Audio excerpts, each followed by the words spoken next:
राजाधिराज छत्रपती शिवराय दुर्गपती गज अश्वपती भूपती प्रजापती सुवर्ण रत्न श्रीपती अष्टावधान जागृत अष्टप्रधान वेष्टित न्याय अलंकार मंडित शस्त्र अस्त्र शास्त्र पारंगत राजनीती धुरंधर प्रौढ प्रताप पुरंदर क्षत्रिय कुलवंत सिंहासनाधीश्वर राजाधिराज महाराज श्रीमंत श्री श्री श्री छत्रपती शिवाजी महाराज की छत्रपती शिवाजी महाराज की तुमचं आमचं नातं काय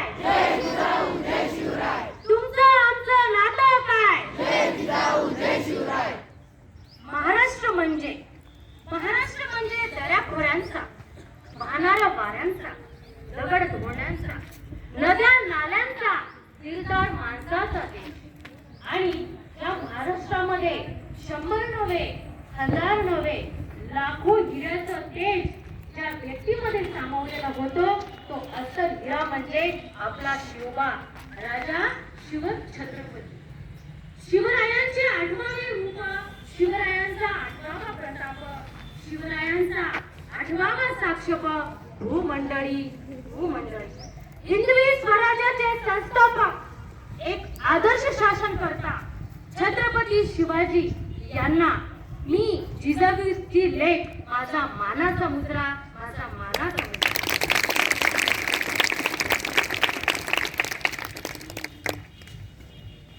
विजेसारखी तलवार चालून गेला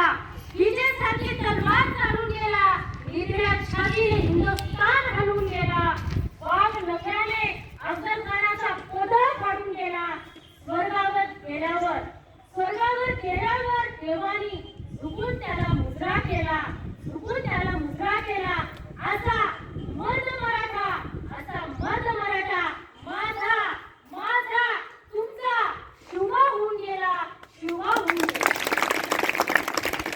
आपल्या भारतभूमीच्या मातीमध्ये जन्म घेतलेल्या प्रत्येक व्यक्तीला शिवा कोण होता कसा होता हे सांगायची गरज नाही कारण की या मातीला जणू त्यांच्या कार्याचा त्यांच्या सर्व अस्तित्वाचा स्पर्श झालेला आहे आज ही माती आणि आपण शिवाचे कार्य हे विसरलेलं नाही आहोत आणि म्हणूनच आज इतके वर्ष उलटून गेले तरीही आपण त्यांचा जयजयकार करत राहतो महाराज कोण होते तर ते सांगतील रुद्राचा अवतार तो प्रत्येक व्यक्ती सांगेल शिवा कोण होता रुद्राचा अवतार तो वाघाचा ठसा होता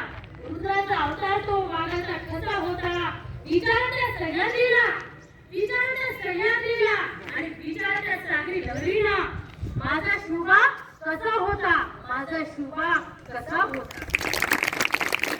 नावच असं आहे की प्रत्येक अक्षर त्यांच्या कार्याची आणि पराक्रमाची महती आणि प्रेरणा सांगणार आहे छत्रपती शिवाजी महाराज यांच्या प्रत्येक अक्षराचा काय अर्थ आहे हे मी तुम्हाला सांगणार आहे छ म्हणजे 36 हत्तीचे बळ असणारे त्र म्हणजे त्रस्त मोगलांना करणारे प म्हणजे परत फिरणारे ती म्हणजे तिन्ही जगात जाणणारे शी म्हणजे शिस्तप्रिय वा म्हणजे वाणिज्य जी म्हणजे जिजाऊचे पुत्र म म्हणजे महाराष्ट्राची शान हा म्हणजे हार न मानणारे रा म्हणजे राजाचे हितचिंतक आणि ज म्हणजे जनतेचा राजा छत्रपती शिवाजी महाराज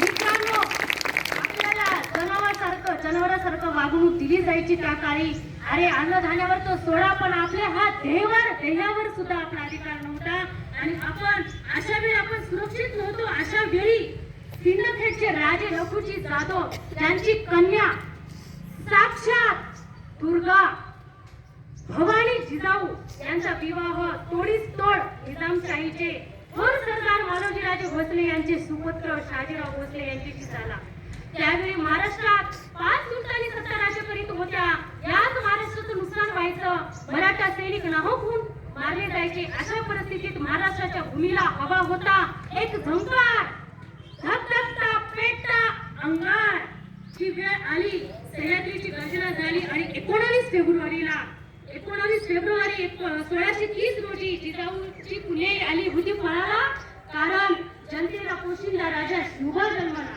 माझा शिवबा जन्मला.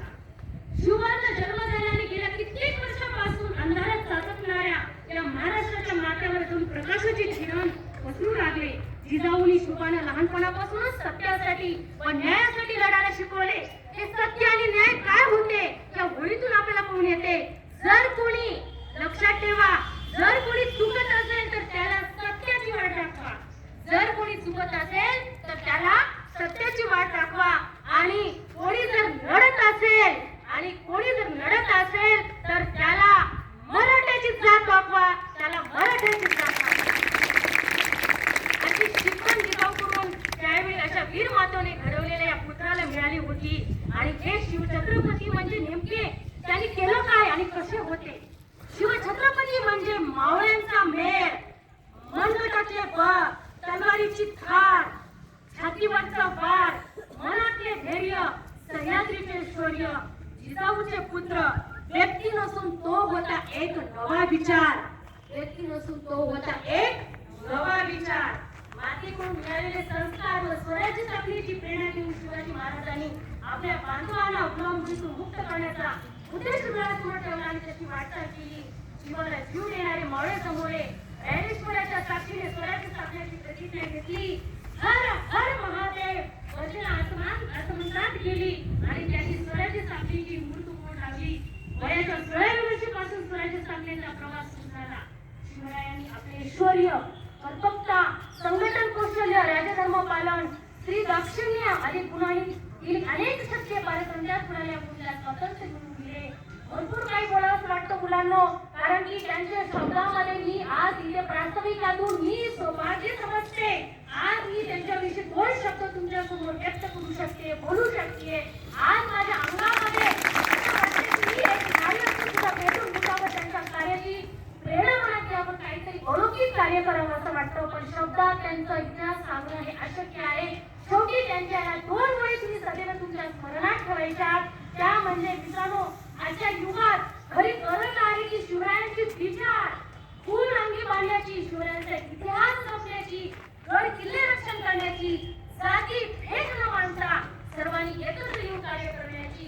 आणि पॉइंट टू बी नोटेड, ह्या पॉइंटला लक्षात ठेवायचे, परस्त्रीला माते समान माणुसकीचे रक्षण करण्याची. तीच शिवरायांची जयंती. शिवबा तूच आमचे मंदिर, शिवबा तूच आमचे मंदिर, तूच आमची मूर्ती, तूच आमचे मंदिर, तूच आमची मूर्ती. जय जिजाऊ, जय शिवराय. धन्यवाद.